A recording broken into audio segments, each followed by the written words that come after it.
Harimau Jawa dan burung dodo merupakan fauna yang telah dinyatakan punah karena berbagai penyebab, seperti pemburuan liar. Nah, bagaimanakah analisis konservasi flora dan fauna di Indonesia dan dunia yang berperan untuk mencegah kepunahan? Mari kita simak pembahasan selengkapnya pada video pembelajaran ini. Flora dan fauna memang termasuk sumber daya alam yang dapat diperbarui.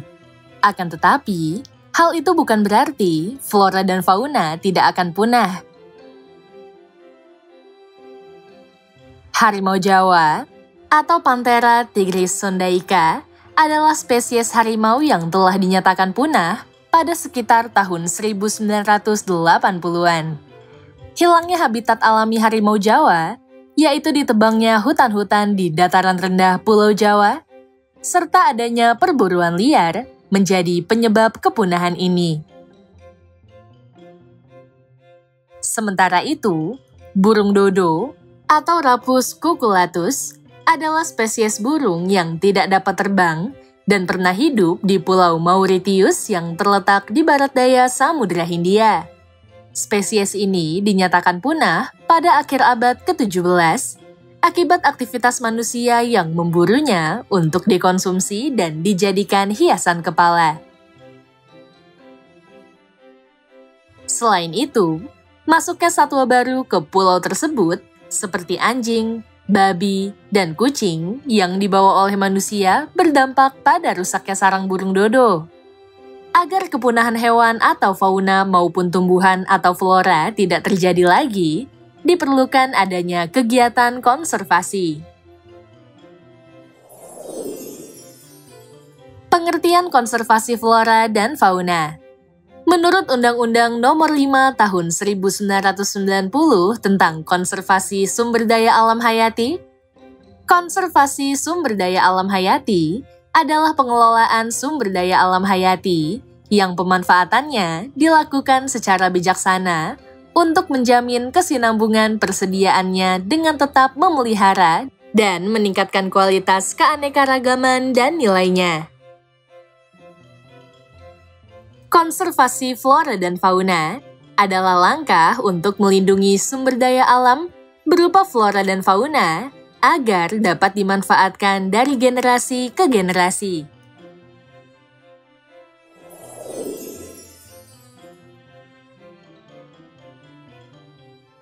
Flora dan fauna yang dilindungi. Konservasi dilakukan untuk flora dan fauna yang tergolong dilindungi. Penggolongan ini dilakukan untuk flora dan fauna yang berada dalam dua kondisi berikut. Pertama, flora dan fauna yang sedang dalam bahaya kepunahan. Artinya adalah flora dan fauna yang jumlahnya sudah sangat sedikit, sehingga dikhawatirkan tidak tersisa lagi dalam waktu dekat.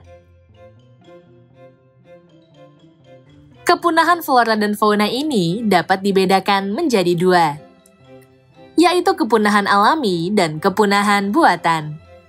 Kepunahan alami adalah punahnya flora dan fauna akibat faktor alami, seperti punahnya dinosaurus akibat meteori yang menghantam bumi dan menyebabkan perubahan iklim di bumi. Sementara itu, kepunahan buatan atau kepunahan karena manusia adalah kepunahan yang disebabkan oleh kegiatan manusia, seperti kegiatan perburuan yang menyebabkan kepunahan burung dodo. Kedua, flora dan fauna yang populasinya jarang. Artinya adalah flora dan fauna yang sulit dijumpai sebab jumlahnya sedikit karena perubahan tempat habitatnya. Penyebab kerusakan yang memengaruhi kelestarian flora dan fauna. Flora dan fauna berguna bagi keberlangsungan hidup manusia serta berperan besar dalam mendukung ekosistem. Keberadaan mereka dalam rantai makanan menempati posisi yang signifikan. Namun, kelestarian mereka dapat terganggu dan rusak. Kerusakan ini terjadi akibat 3 faktor sebagai berikut. Pertama, pengaruh evolusi. Evolusi adalah proses ketika berbagai jenis organisme hidup diperkirakan telah berkembang dan terdiversifikasi dari bentuk-bentuk sebelumnya dalam jangka waktu yang lama. Evolusi terjadi akibat variasi genetik dan seleksi alam. Organisme tertentu akan mampu bertahan hidup di alam apabila mampu beradaptasi terhadap lingkungannya. Sebaliknya, organisme lain akan makin berkurang jumlahnya apabila tidak dapat beradaptasi terhadap lingkungannya. Makin banyak spesies yang dapat beradaptasi dengan lingkungan, makin beragam jenis organismenya. Kedua, perusakan lingkungan oleh manusia. Perusakan lingkungan yang dilakukan manusia kerap berdampak pada hilangnya habitat flora dan fauna. Kerusakan ini kemudian akan mengakibatkan flora dan fauna ini terancam punah. Perusakan terjadi melalui kegiatan modifikasi bentang lahan ataupun perburuan hewan. Ketiga, bencana alam. Terjadinya bencana alam seperti banjir, tanah longsor, gunung meletus, ataupun perubahan iklim berpengaruh terhadap keberlangsungan hidup flora dan fauna. Flora dan fauna yang tidak dapat bertahan dan menyelamatkan dirinya akan mati sehingga akan terjadi perubahan habitat flora dan fauna. Sementara itu, populasi flora dan fauna yang tidak dapat beradaptasi akan makin berkurang dan mengalami kepunahan.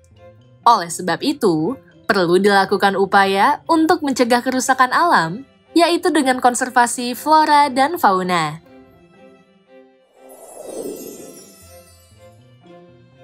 Jenis-jenis konservasi flora dan fauna. Menurut Peraturan Pemerintah Republik Indonesia Nomor 28 Tahun 2011 tentang pengelolaan kawasan suaka alam dan kawasan pelestarian alam, terdapat klasifikasi konservasi flora dan fauna berdasarkan jenis kawasan konservasinya. Kedua jenis ini adalah kawasan suaka alam atau KSA dan kawasan pelestarian alam atau KPA. Pertama, kawasan suaka alam atau KSA. KSA adalah kawasan dengan ciri khas tertentu, baik di daratan maupun di perairan, yang mempunyai fungsi pokok sebagai kawasan pengawetan keanekaragaman tumbuhan dan satwa. Selain itu, ekosistemnya juga berfungsi sebagai wilayah sistem penyangga kehidupan. Kawasan suaka alam terdiri atas cagar alam, suaka marga satwa, dan cagar biosfer. Cagar alam. Cagar alam adalah kawasan yang mempunyai kekhasan tumbuhan, satwa, dan ekosistem tertentu yang perlu dilindungi sehingga dapat berkembang secara alami. Keadaan alam di cagar alam masih terlihat asli, belum banyak tersentuh tangan manusia, serta memiliki tumbuhan dan satwa yang beraneka ragam. Fungsi kawasan ini adalah untuk tujuan penelitian, ilmu pengetahuan, pendidikan, ataupun tempat kegiatan pariwisata.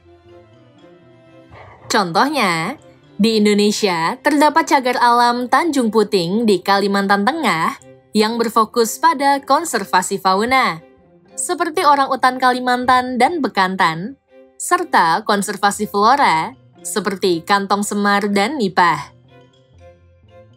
Selain itu, di Kenya, Afrika, terdapat cagar alam Masai Mara yang berfokus pada konservasi fauna seperti citah, rusa elan raksasa, dan macan tutul, serta konservasi flora seperti Euclea divinorum atau daun berlian, dan Acacia tortilis atau Acacia duri payung. Suaka marga satwa. Suaka marga satwa adalah kawasan pembinaan habitat satwa yang memiliki keunikan dan beraneka ragam yang ditetapkan untuk melindungi satwa tertentu serta habitatnya. Kawasan ini memiliki keanekaragaman dan populasi satwa yang tinggi, serta menjadi habitat salah satu jenis satwa yang dikhawatirkan akan punah.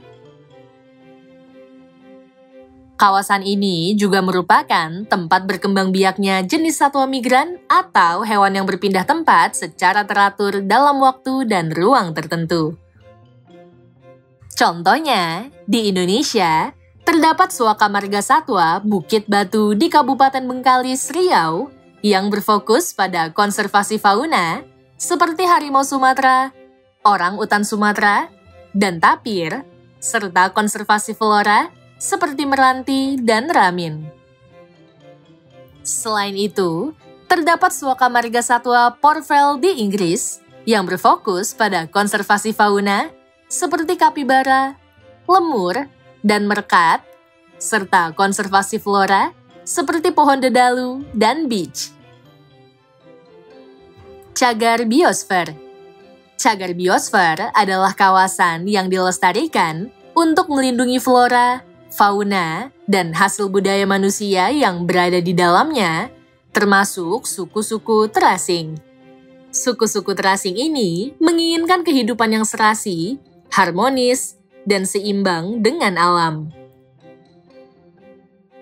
Cagar biosfer dibentuk sebagai kawasan untuk mempromosikan konservasi keanekaragaman hayati serta pembangunan berkelanjutan berdasarkan upaya masyarakat lokal dan ilmu pengetahuan. Contoh cagar biosfer di Indonesia adalah Cagar Biosfer Komodo yang menjadi bagian dari Taman Nasional Komodo di Kabupaten Manggarai Barat, Provinsi Nusa Tenggara Timur, yang menjadi habitat hewan komodo serta terdapat flora berupa pohon kepuh dan spinifex. Selain itu, terdapat Cagar Biosfer Orinoco Delta di Venezuela yang menjadi rumah bagi hewan ocelot, monyet laba-laba, ular Techiopelo, dan kapibara. Selain itu, terdapat flora seperti pohon crabwood dan kapuk randu. Kedua, Kawasan Pelestarian Alam atau KPA. KPA adalah kawasan dengan ciri khas tertentu, baik di daratan maupun di perairan, yang mempunyai fungsi pokok perlindungan sistem penyangga kehidupan, pelestarian keanekaragaman jenis tumbuhan dan satwa, serta pemanfaatan sumber daya alam hayati dan ekosistemnya secara lestari. Kawasan pelestarian alam terdiri atas 4 jenis, yaitu Taman Nasional, Taman Hutan Raya, Taman Wisata Alam, dan Kebun Binatang. Taman Nasional. Taman Nasional adalah kawasan pelestarian alam yang mempunyai ekosistem asli dan dikelola dengan sistem zonasi. Taman Nasional dimanfaatkan untuk tujuan penelitian, ilmu pengetahuan, pendidikan, serta sebagai penunjang budidaya, pariwisata, dan rekreasi. Taman Nasional memiliki kriteria khas yang unik berupa kawasan yang luas dan dapat dikembangkan untuk tujuan lain. Taman Nasional dapat menjaga keseimbangan kehidupan, baik biotik maupun abiotik, di daratan maupun perairan. Contohnya adalah Taman Nasional Teluk Cendrawasih di Papua, yang merupakan Taman Nasional Perairan Laut. Taman ini memiliki potensi kurang lebih 200 jenis terumbu karang dan 836 spesies ikan, antara lain paus biru, ketam kelapa, dan penyu lekang. Sementara itu, floranya terdiri atas pohon ketapang dan cemara laut. Selain itu, terdapat Taman Nasional Yellowstone di Amerika Serikat yang memiliki geyser serta menjadi habitat bagi 60 spesies mamalia seperti beruang grizzly, bison herd, dan elk. Sementara itu, contoh floranya adalah Yellowstone San Verbena dan Ross Bendgrass. Taman Hutan Raya.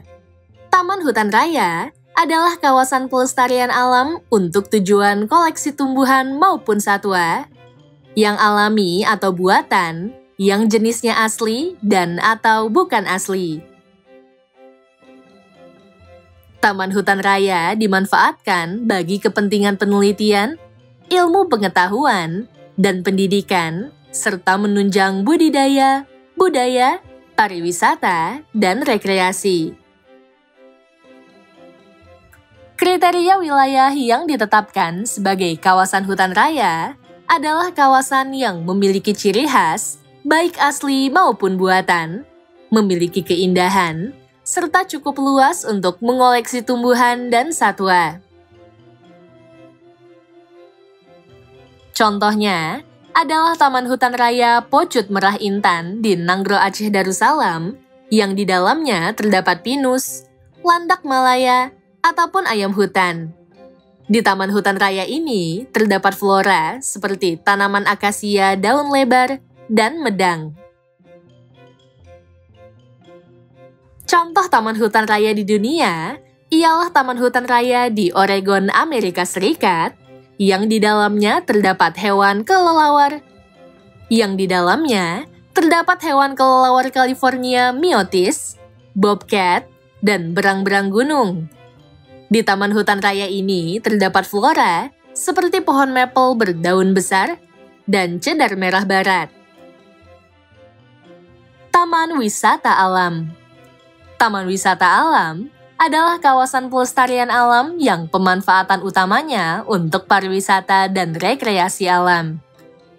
Kriteria agar suatu wilayah dapat ditetapkan menjadi taman wisata alam adalah kawasan tersebut memiliki daya tarik, baik flora maupun fauna, atau ekosistem serta formasi geologi. Selain itu, kawasan tersebut memiliki luas yang dapat menjamin kelestarian populasi, serta daya tarik untuk pariwisata dan rekreasi alam. Contoh taman wisata alam di Indonesia adalah Taman Wisata Alam Sibolangit di Sumatera Utara, yang merupakan habitat bagi hewan lutung, burung rangkok, ataupun kucing kuwuk. Di Taman Wisata Alam ini, terdapat flora seperti bunga bangkai raksasa dan anggrek merpati. Contoh taman wisata alam di dunia ialah The Three Peaks di Italia, yang merupakan habitat bagi burung hantu Glaucidium passerinum, rusa roe, dan burung pelatuk hitam. Di Taman Wisata Alam ini, terdapat flora yang hidup seperti tumbuhan gentian trompet dan bellflower berjanggut. Kebun binatang atau kebun raya. Kebun binatang atau kebun raya adalah kawasan yang pemanfaatannya untuk koleksi hidup dengan fungsi melestarikan jenis flora dan fauna. Kebun raya atau kebun binatang bermanfaat sebagai tempat rekreasi, pendidikan, riset, dan konservasi untuk satwa yang terancam punah. Contoh kebun binatang di Indonesia adalah Taman Safari di Cisarua, Bogor, yang terdapat fauna seperti zebra, harimau, dan gajah. Contoh kebun binatang di dunia ialah Singapore Zoo di Singapura, dengan koleksi hewan seperti singa Afrika, kungkang, dan kelelawar.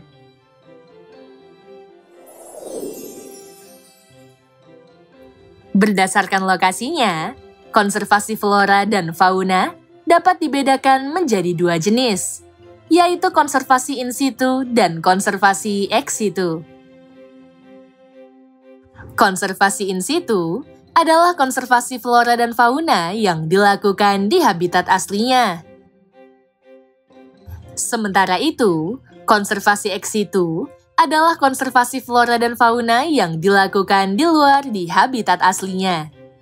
Contohnya adalah dengan memindahkan sebagian populasi flora dan fauna dari habitat yang terancam, serta menempatkannya di lokasi baru.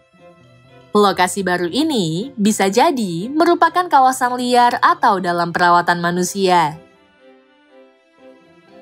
Contoh-contoh konservasi in situ ialah cagar alam, suaka marga satwa, taman wisata alam, taman nasional, dan cagar biosfer.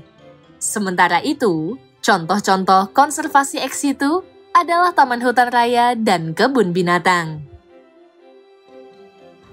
Konservasi flora dan fauna adalah langkah untuk melindungi sumber daya alam berupa flora dan fauna agar dapat dimanfaatkan dari generasi ke generasi.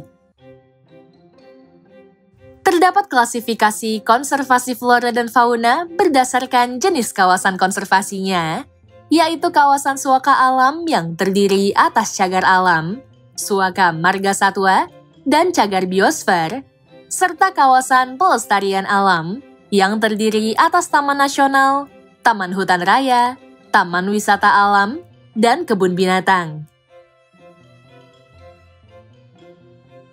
Konservasi flora dan fauna dapat dibedakan berdasarkan lokasi konservasinya, yaitu konservasi in situ yang terdiri atas cagar alam, suaka marga satwa, taman nasional, taman wisata alam, dan cagar biosfer, serta konservasi ex situ yang terdiri atas taman hutan raya dan kebun binatang.